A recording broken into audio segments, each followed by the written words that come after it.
When the HOA president taped a DNA demand to her door, Margaret Wilson, a retired teacher, knew something had snapped.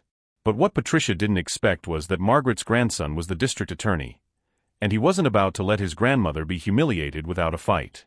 If you've ever had a nightmare neighbor or fought unfair rules, this story will hit home. Don't forget to like, subscribe, and listen to the end, because the final twist changes everything.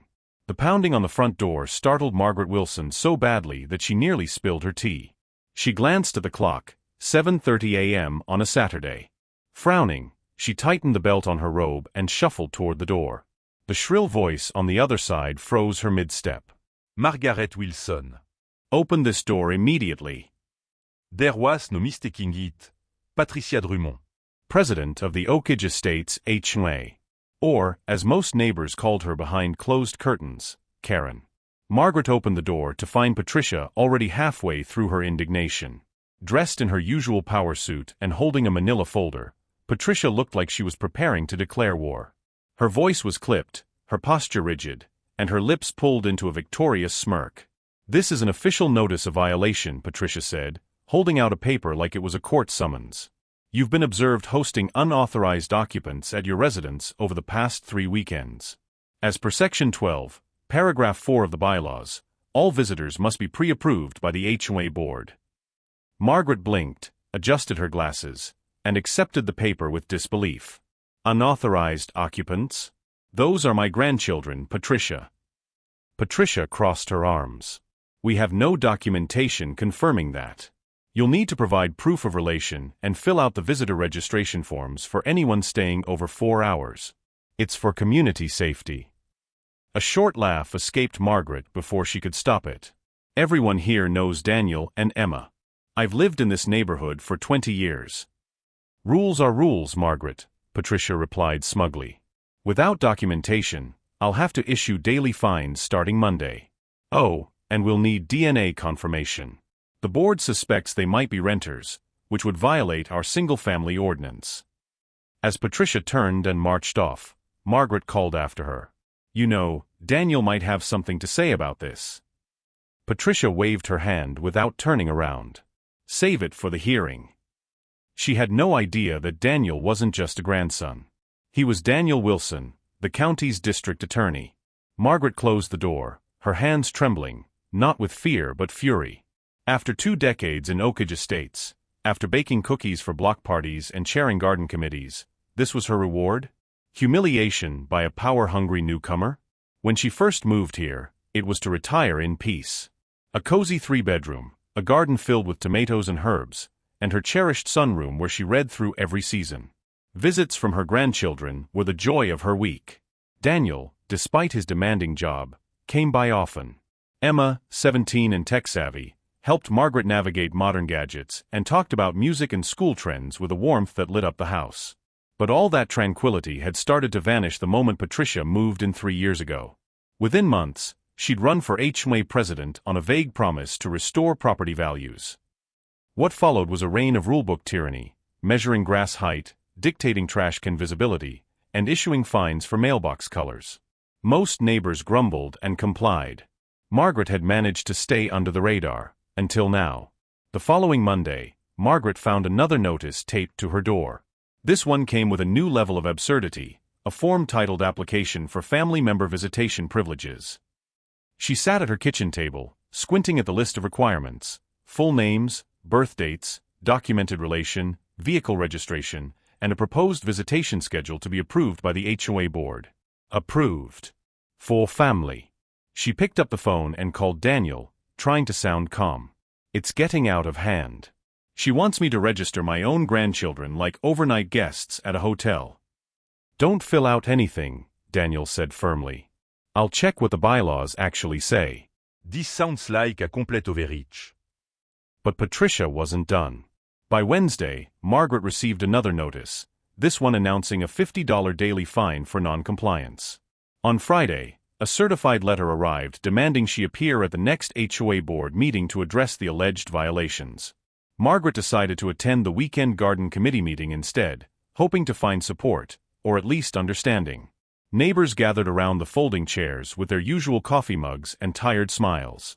But as Margaret shared what had been happening, the mood shifted. She measured my rose bushes, said Eleanor. Claimed they were 3 inches too tall and ruined neighborhood aesthetics. She photographed my grandson's bicycle on the porch, Robert added.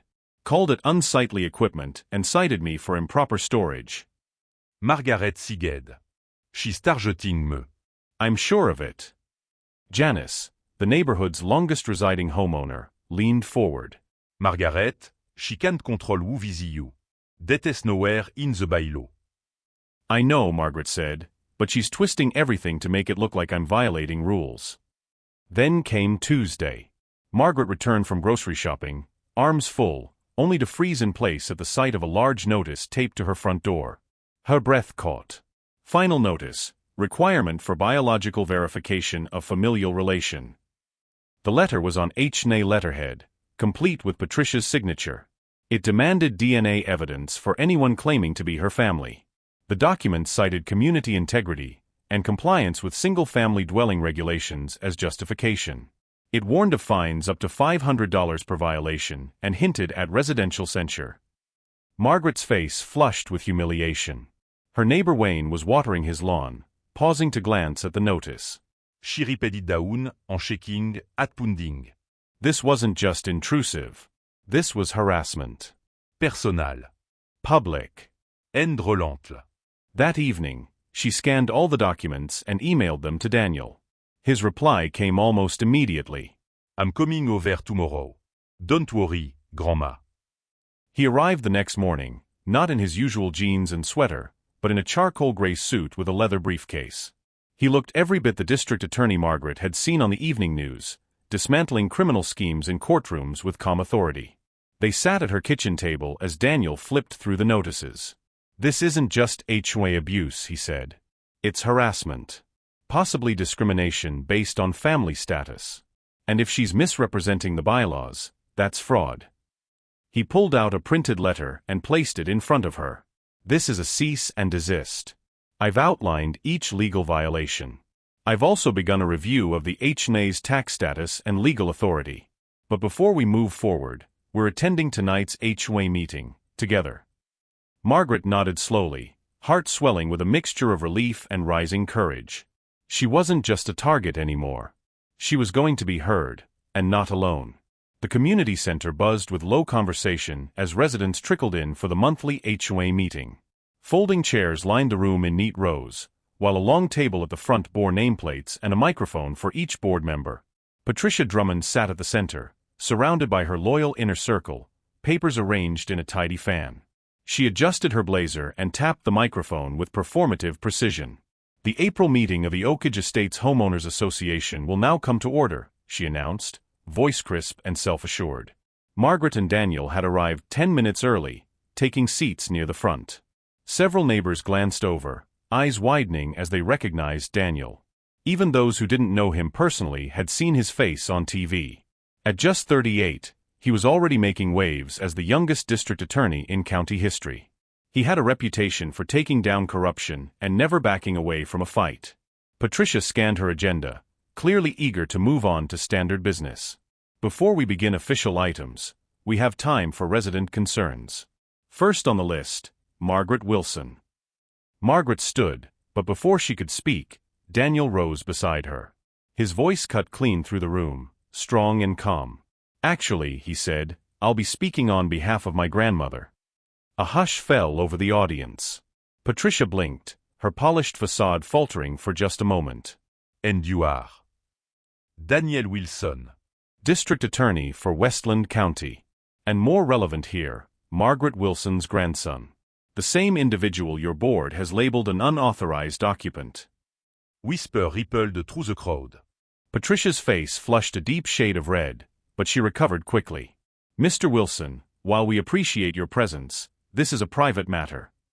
On the contrary, Daniel interrupted, stepping forward and placing a thick folder on the table. This is now a legal matter. This cease and desist outlines multiple counts of harassment, including unlawful demands for DNA verification.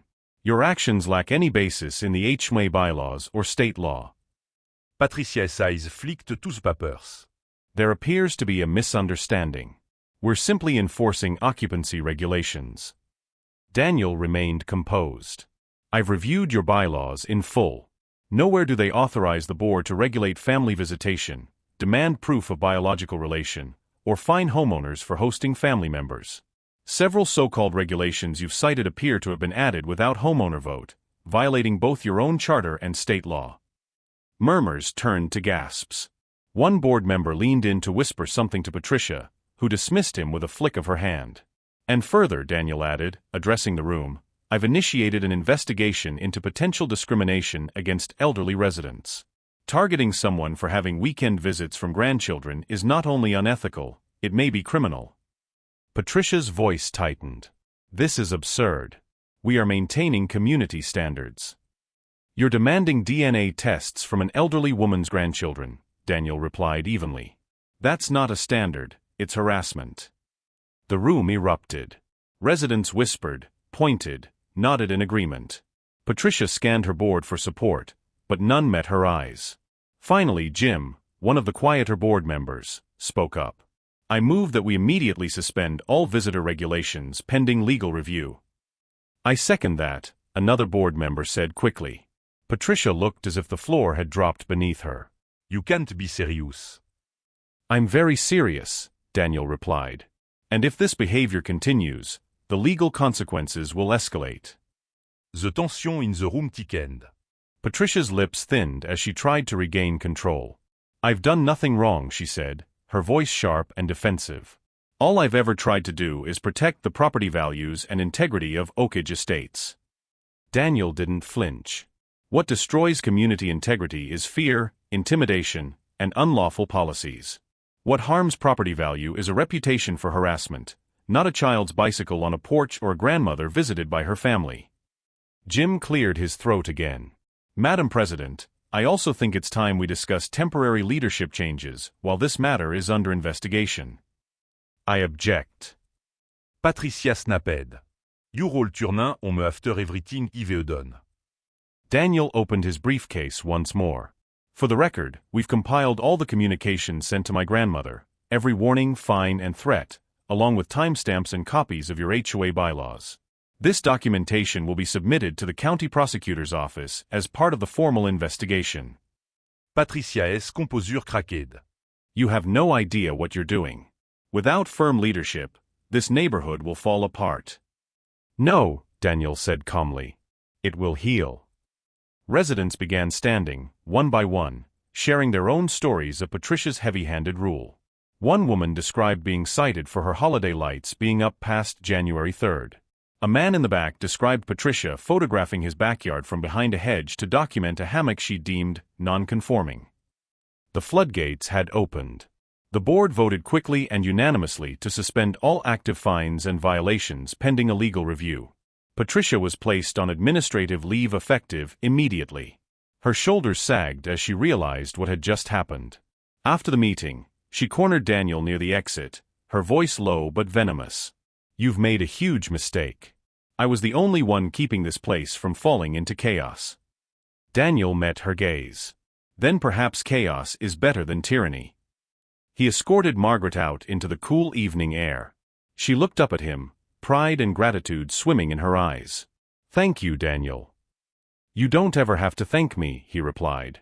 You raised me to stand up for what is right. I'm just doing what you taught me. The next 2 weeks were a whirlwind. A special HOA meeting was called to address Patricia's actions.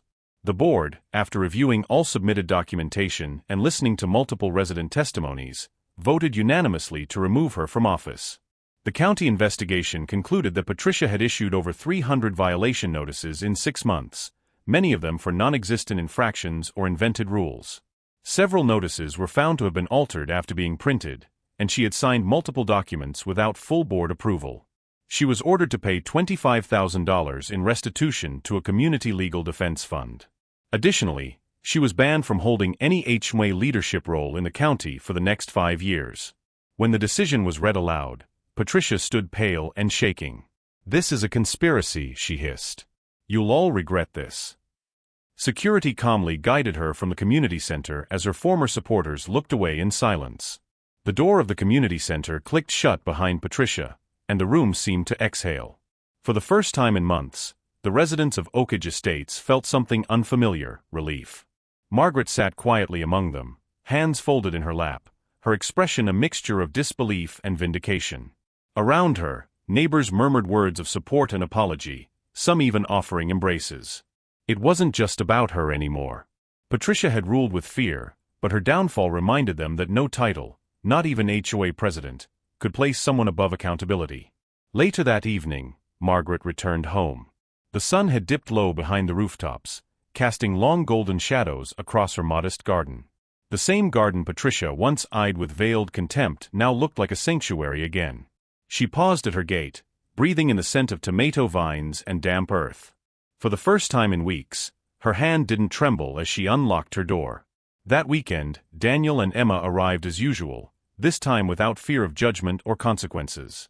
Emma brought Margaret a new tablet, preloaded with apps and books, and Daniel carried in groceries with the ease of someone finally unburdened. Over tea, they laughed about the absurdity of DNA tests and registration forms. Margaret shook her head, still bewildered that things had escalated so far. "I never thought I'd need a lawyer just to have my grandchildren over," she said. Daniel smiled gently. "You didn't need just any lawyer. You needed someone who remembered every summer spent in this house, every bedtime story, every cookie you ever baked." "I just wanted to live in peace," she whispered. "And now you can," he replied. Because you stood your ground.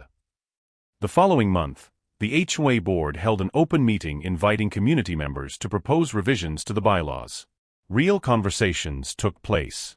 Residents discussed fairness, transparency, and neighborly respect, words that had been missing from Oakage Estates for too long. Margaret was asked to chair the new welcoming committee, a move unanimously approved. She accepted with a smile, knowing that kindness would now replace suspicion at the heart of her neighborhood. Though Patricia's shadow had lingered long, it eventually faded. Her name became a cautionary tale whispered by porch lights and garden gates. But what endured was not her legacy, it was the resilience of those she tried to silence. On a warm evening not long after, Margaret sat in her sunroom, watching Daniel and Emma laugh on the porch swing. The house was filled with light, warmth, and the sound of family. No notice taped to the door. No clipboard-wielding visitor. Just home. And in that moment, Margaret understood. Peace doesn't come from silence. It comes from standing tall when the world expects you to bow. Share your thoughts in the comments. Would you stand up to an HOA like this? Have you ever experienced HOA overreach? And don't leave yet. Watch our next dramatic true story about justice, revenge, and community strength. Click the link on screen now.